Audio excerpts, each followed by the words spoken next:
आज मैं आप लोगों को एक पौराणिक कथा सुनाने जा रही हूँ जिसका शीर्षक है शिव और सती का विवाह।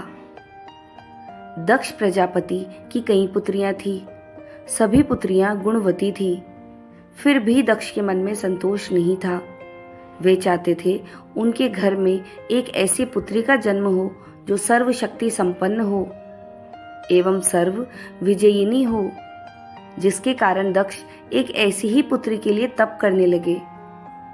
तप करते करते अधिक दिन बीत गए तो भगवती आद्या ने प्रकट होकर कहा, मैं तुम्हारे तप से प्रसन्न हूं। तुम किस कारणवश तप कर रहे हो? दक्ष ने तप करने का कारण बताया तो मां बोली, मैं स्वयं पुत्री के रूप में तुम्हारे यहाँ जन्म धारण करूंगी। मेरा नाम होगा सती। मैं सती के रूप में जन्म लेकर अपनी लीलाओं का विस्तार करूंगी। फलतः भगवती आद्या ने सती रूप में दक्ष के यहाँ जन्म लिया। सती दक्ष की सभी पुत्रियों में सबसे अलौकिक थी। सती ने बाल्यावस्था में ही कई ऐसे अलौकिक आश्चर्यचलित करने वाले कार्य कर दिखाए थे जिन्हें देखकर स्वयं दक्ष को भी विस्मयता होती रहती थी।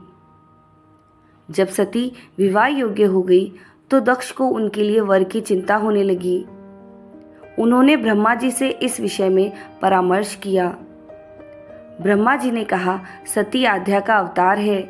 आद्या आदि शक्ति है और शिव आदि पुरुष है। अतः सती के विवाह के लिए शिव ही योग्य और उचित वर है। दक्ष ने ब्रह्मा जी की बात मानकर सती का विवाह भगवान शिव के साथ कर दिया। सती कैलाश में जाकर भगवान शिव के साथ रहने लगी।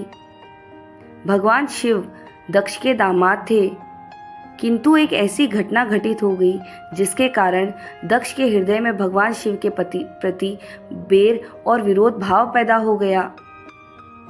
एक बार देवलोक में ब्रह्मा ने धर्म के निरूपण के लिए एक सभा का आयोजन किया था। सभी बड़े बड़े देवता सभा में एकत्र हो गए थे। भगवान शिव भी सभा में बैठे थे। सभा मंडल में दक्ष का आगमन हुआ। दक्ष के आगमन पर सभी देवता उठकर खड़े हो गए, पर भगवान शिव खड़े नहीं हुए। उन्होंने दक्ष को प्रणाम भी नहीं किया। फलतः दक्ष ने अपमान का अनुभव किया। केवल यही नहीं, उनके हृदय में भगवान शिव के प्रति ईर्ष्या की आग जल उठी। वे उनसे बदला लेने के लिए समय और अवसर की प्रतीक्षा करने लगे। एक बार सती और शिव कैलाश पर्वत पर बैठे हुए परस्पर वार्तालाप कर रहे थे। उसी समय आकाश मार्ग से कई विमान कनखल की ओर जाते हुए दिखाई पड़े। सती ने उन विमानों को देखकर भगवान शिव से पूछा, प्रभु, ये सभी विमान किसके हैं और कहाँ जा रहे हैं? भगवान शंकर ने उत्तर दिया, आपके पिता ने बहुत बड़े यज्ञ का आयोजन किया है। समस्त देवता और देवांगनाएं इन विमानों में बैठकर उसी यज्ञ में सम्मिलित होने के लिए जा रहे हैं। इस पर सती ने दूसरा प्रश्न किया, क्या मेरे पिता ने आपको यज्ञ में सम्मिलित होने के लिए नहीं बुलाया? भगवान शंकर ने उत्तर दिया, आपके पिता मुझसे बैर रखते हैं, फिर वे मुझे क्यों बुलाने लगे? सती मन ही मन सोचने लगी, फिर बोली, यज्ञ के इस अवसर पर अवश्य मेरी सभी बहनें आएंगी। उनसे मिले हुए बहुत दिन हो गए। यदि आपकी अनुमति हो तो मैं भी अपने पिता के घर जाना चाहती हूँ। यज्ञ में सम्मिलित भी हो लूंगी और बहनों से मिलने का सुअवसर भी मिल जाएगा। भगवान शिव ने उत्तर दिया, इस समय वहां जाना उचित नहीं होगा। आपके पिता मुझसे जलते हैं, हो सकता है वे आपका भी अपमान करें। बिना बुलाए किसी के घर जाना उचित नहीं होता है। इस पर सती ने प्रश्न किया, ऐसा क्यों? भगवान शिव ने उत्तर दिया, विवाहिता लड़की को बिना बुलाए पिता के घर भी नहीं जाना चाहिए, क्योंकि विवाह हो जाने पर लड़की अपने पति की हो जाती है। पिता के घर से उसका संबंध टूट जाता है। लेकिन सती पीहर जाने के लिए हट करती रही, अपनी बात बार बार दोहराती रही। उनकी इच्छा देखकर भगवान शिव ने पीहर जाने की अनुमति दे दी। उनके साथ अपना एक गण भी साथ में भेज दिया। उस गण का नाम वीरभद्र था। सती वीरभद्र के साथ अपने पिता के घर गई। घर में सती से किसी ने भी प्रेम पूर्वक वार्तालाप नहीं किया। दक्ष ने उन्हें देखकर कहा, तुम क्या यहाँ मेरा अपमान कराने आई हो? अपनी बहनों को तो देखो, वे किस प्रकार भांति भांति के अलंकारों और सुंदर वस्त्रों से सुसज्जित है। तुम्हारे शरीर पर मात्र बागंबर है। तुम्हारा पति शमशानवासी और भूतों का नायक है। वह तुम्हें बागंबर छोड़कर और पहना भी क्या सकता है? दक्ष के कथन से सती के हृदय में पश्चाताप का सागर उमड़ पड़ा। वे सोचने लगी, उन्होंने यहाँ आकर अच्छा नहीं किया। भगवान ठीक ही कह रहे थे, बिना बुलाए पिता के घर भी नहीं जाना चाहिए। पर अब क्या हो सकता है, अब तो मैं आ ही गई हूँ। पिता के कटु और अपमानजनक शब्द सुनकर भी सती मौन रही। वे उस यज्ञ मंडल में गई जहाँ सभी देवता और ऋषि मुनि बैठे थे तथा यज्ञ कुंड में धू धू करती जलती हुई अग्नि में आहुतियां डाली जा रही थी।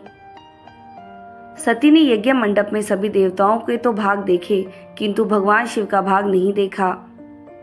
वे भगवान शिव का भाग न देखकर अपने पिता से बोली, पितृश्रेष्ठ, यज्ञ में तो सबके भाग दिखाई पड़ रहे हैं, किंतु कैलाशपति का भाग नहीं है। आपने उनका भाग क्यों नहीं रखा? दक्ष ने गर्व से उत्तर दिया, मैं तुम्हारे पति शिव को देवता नहीं समझता। वह तो भूतों का स्वामी, नग्न रहने वाला और हड्डियों की माला धारण करने वाला है।